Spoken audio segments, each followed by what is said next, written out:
Hi, Sheila. How are you? I'm awesome, Courtney. How are you? Oh, I'm so great. I'm excited to be talking with you. Absolutely. Okay, so give me a little bit more of that origin story. Sure. What got you interested in design in the first place? So I grew up in a very small town in Sitka, Alaska, and I'm the baby of five children. And as you can imagine, our house was a little chaotic. And I was very creative. I love to sew and do things around the house, but I had more fun setting rooms up, cleaning bathrooms, adding flowers, making the table look beautiful, painting rooms. Like that was where my peace came from. And what I know now as an adult, I'm like, I was escaping the chaos, right? I think it's something that's been in me since I was a very young girl. It was not something I chose to pursue in school, which is interesting. I studied fashion design. I think you can relate to that. Yeah. And my sister, the oldest of five, she is an interior designer, and my brothers are all in construction. So the whole nature of the business definitely ran in the family. I entertained the idea of architecture when I was in high school, but ended up going fashion design, which is truly a passion of mine as well.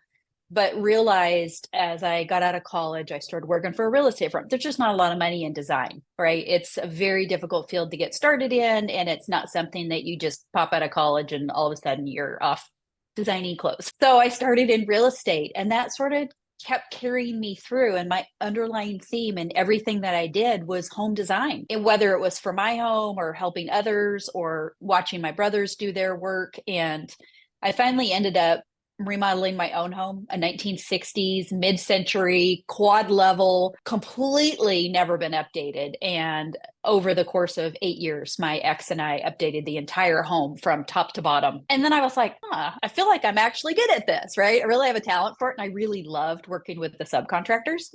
Yeah. And then my boss at the time, I was in the mortgage industry, he kept buying homes in another state, Arizona in particular. And he would say, can you just take it, handle it, update it, get it ready for my kids and my family to use as a vacation home? So I not only was managing a full-time corporate job, but I was traveling back and forth and managing these projects in other states, getting these homes updated. And I did a few of those, and then I did a new build for him. And that was when I was like, there's something here. Like, I love this and I'm really talented at it. And God put it on my heart. And he said, you're going to open your own business. It's like, I'm what? And then I did. No degree, not in interior design, but he put it on my heart and I never looked back. The rest is history. Here I am, still learning and growing.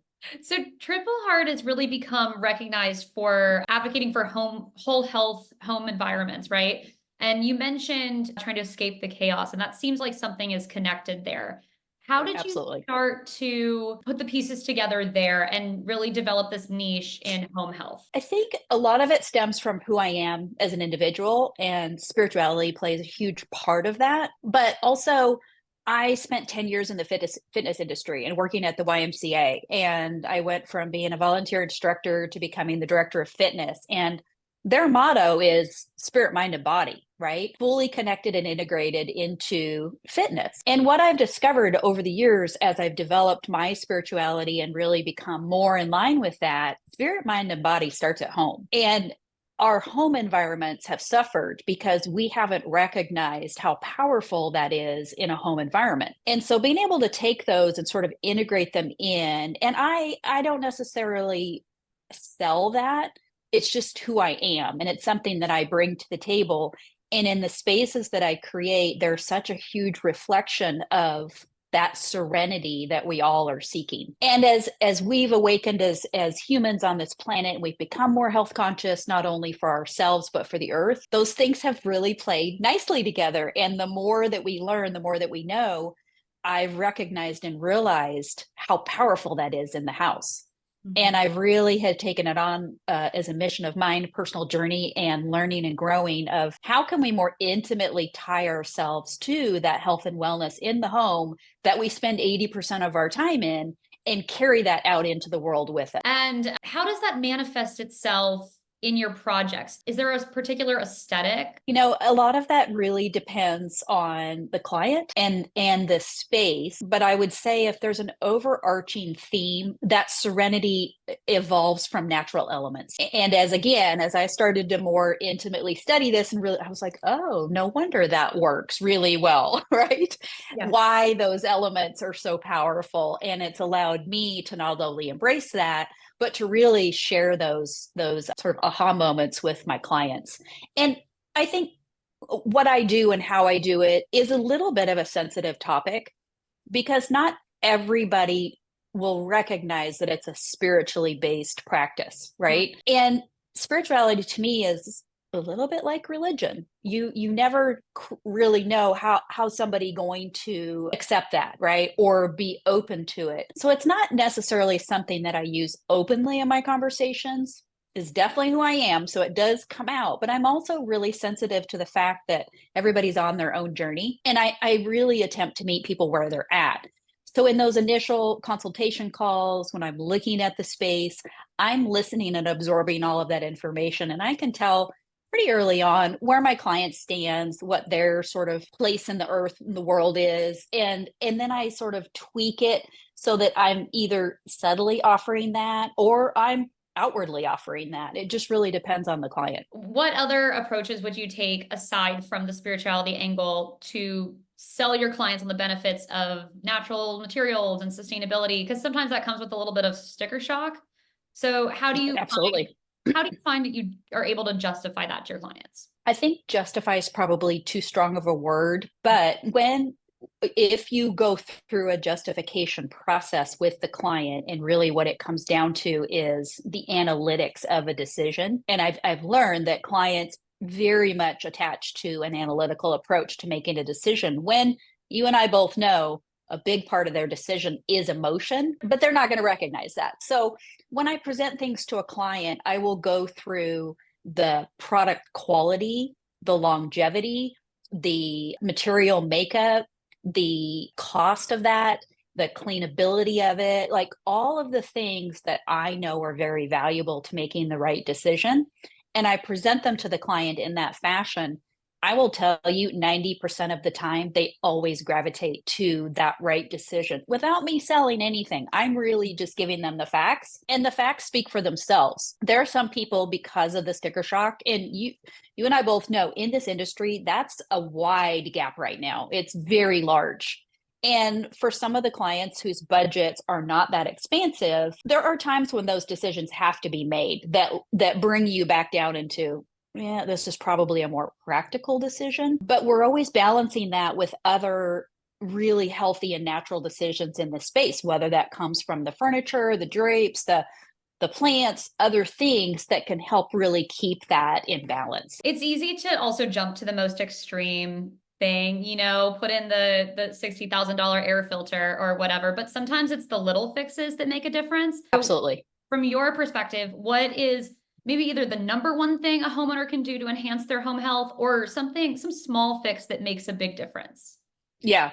I would say the number one thing that I strive to do in every home, and every home has the ability to do this, is to allow more natural light. And I think people really diminish the effects of natural light, but allowing natural light in also opens us to the outdoors. We're creating a connection through the windows to the outdoors. And if that's just a window treatment issue, or maybe it's switching out a door that's a half glass to a full glass, there's nothing overly crazy expensive about that, but the impact is massive. That's a great answer. So I would say that is probably the largest focus that I put on in spaces, is creating more natural light. And then I want to talk about changes in the kitchen. There's been a lot and the kitchen's really the space where people are willing to spend a ton of money. They're going to redo the room and they're going to splurge. It's probably going to be the kitchen. And I'm curious about how you've observed the changing preferences in kitchen appliances, particularly as it concerns to health conscious design choices. And how do you navigate that shift? Is it limiting or is it more exciting? How do you balance safety and sustainability and aesthetics all in one?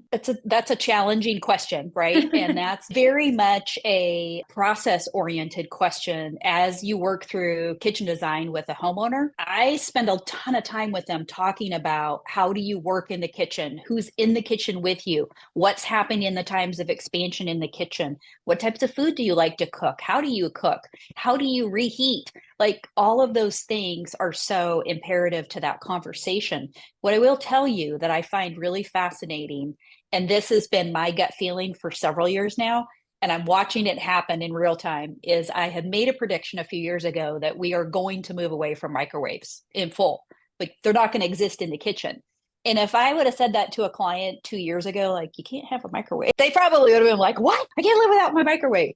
But we're watching it naturally shift to steam ovens, right? And to be able to reheat our food, infusing with moisture and having that ability to have that healthiness in our kitchen and remove what is probably one of the most toxic elements is the microwave. Yeah. And I think that's been very fun to kind of not only predict, but also watch play out in real time. Yeah, that's a great one. And then anything else in the kitchen you're excited about? Or is there something in the kitchen that you kind of push a client to splurge on a little bit? Yeah, a couple of things. One thing that I never back down on in a kitchen, if there's space, is a 24-inch recycle compost trash.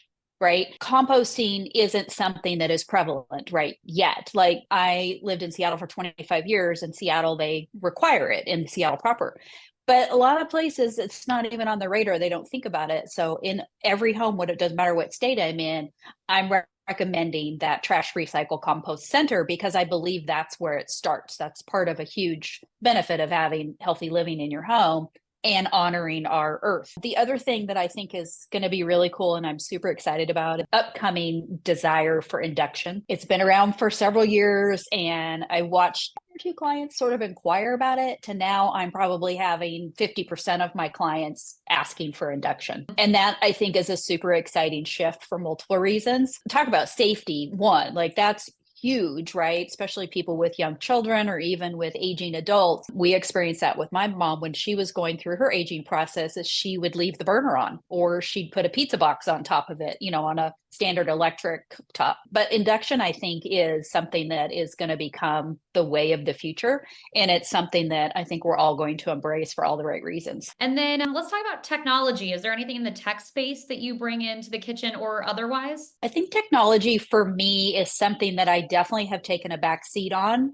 primarily because my aren't there yet. There's just not a lot of the consumer that has that high level of savvy to even know what to ask for with technology, right? So I really haven't pushed it, nor have I really brought it as an integrative process into my business because my client base just isn't there yet. I am starting to see, I have a lot of very young clients. They're in their early 30s, mid 20s. They're definitely pushing the envelope because they know more, right? They expect more. They have higher abilities to do research and understand. So I'm seeing it coming, but I think it's a little bit slower to get adopted. What specifically are your younger clients asking for? Induction was one of them, which kind of surprised me. And not specifically around technology, although it ties technology, but they're definitely into the newer wave of appliances with all of the smart features.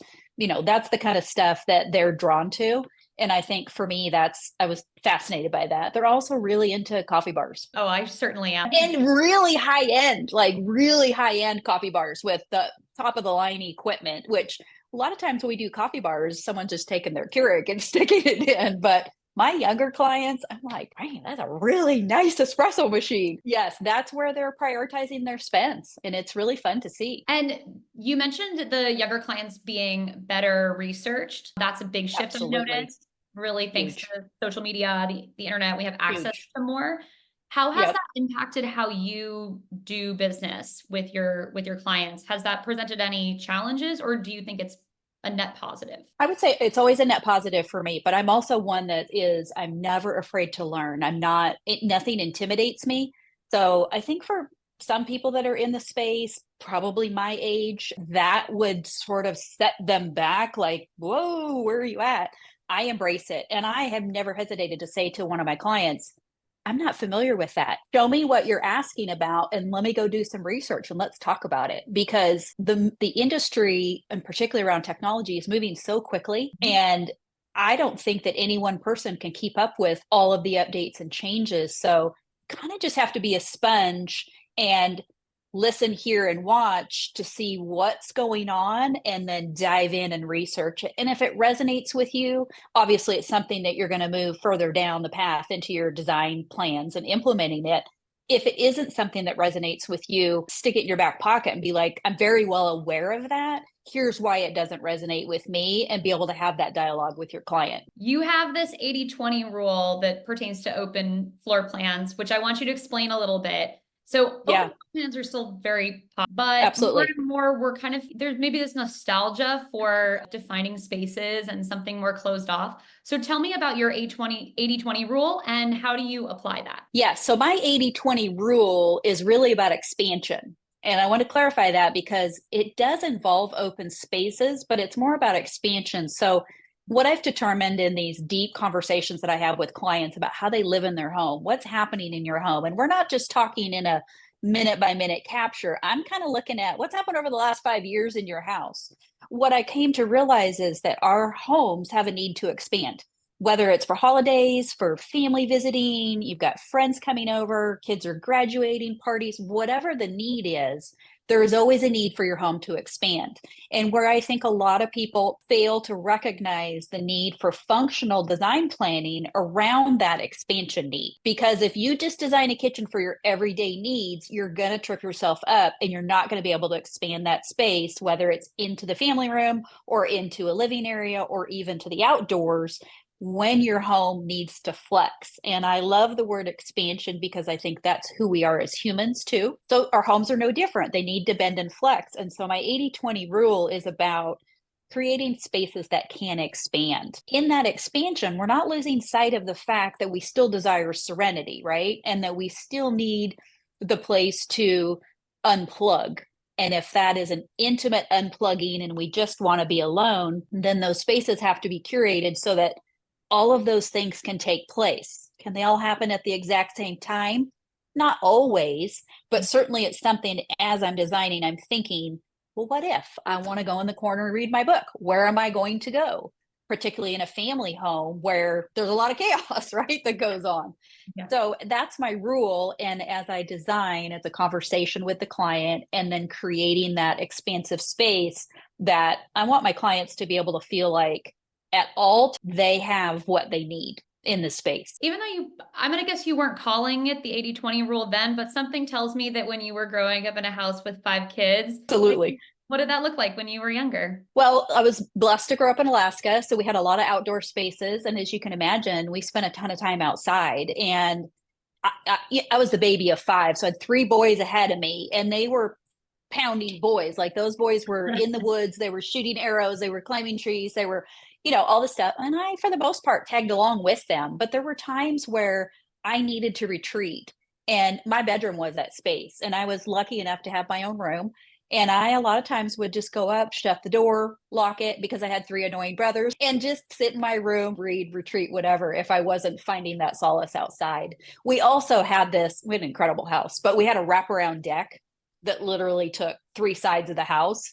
And you could go over and sit in a corner on the deck and nobody would find you, just because of the way that it was designed. And if you were just sort of cruising through the house, I remember many times I would find a little hole outside, and especially in the summer when it was nice, find a little spot of sun and just sit there and retreat. That's very cool. Yeah. My last question for you is, do you have a dream project that you would love to have realized? Absolutely. It has been on my vision board for a long time. We're going to call it the Modern Tahoe Ranch Lodge, right? All the styles that I love. This home really follows that 80-20 rule and the expansiveness that I desire. I have 3 beautiful daughters, and someday we'll have grandkids. And I dream of this space to be one that is fully integrated with the earth. I've got water features, I've got gardens, I've got animals. I've got this main home space that is just incredibly organized and functional for lots of family to bubble, entertain, overflow to the backyard.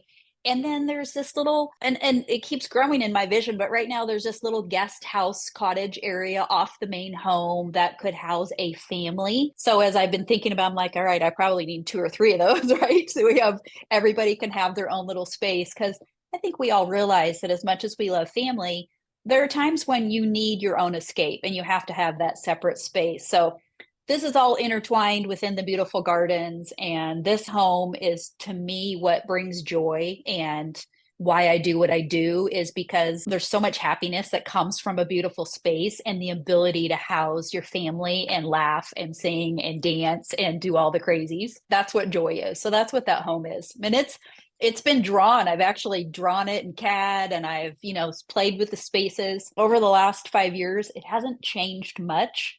So it'll come to fruition. I'm still looking for that perfect piece of land that I can pop it on, and at some point I'll get to develop it. You're going to develop your Tahoe compound sooner than later. Right, right. And people always ask, is it in Texas? I'm like, I don't know. Is it in Colorado? I'm like, I don't know. We'll see. Okay. All right. We're putting it out there. Is there anything that we didn't touch on that you think is super important to get out into the world? As we're having these conversations, I really want to instill how powerful serenity is. And in this industry, as you and I both know, we get so caught up in the trends, and the trends cause us to want to update our home. And what I want people to understand is you can create that serenity in any space. It is just a mindset, and it does not have to be expensive. So first and foremost, seek the serenity. Let design be an add-on plus benefit to that to implement your vision and your dream, but go for the serenity first, because it's truly who we are. And that's what makes us keep ourselves grounded and expansive and ready to play in the world. Focus on serenity first. What a wonderful note to end on. Thank you, Shelagh. I appreciate it. Thank you, Courtney. Yeah. Thank you so much for having me. Absolutely. It was such a pleasure to meet you.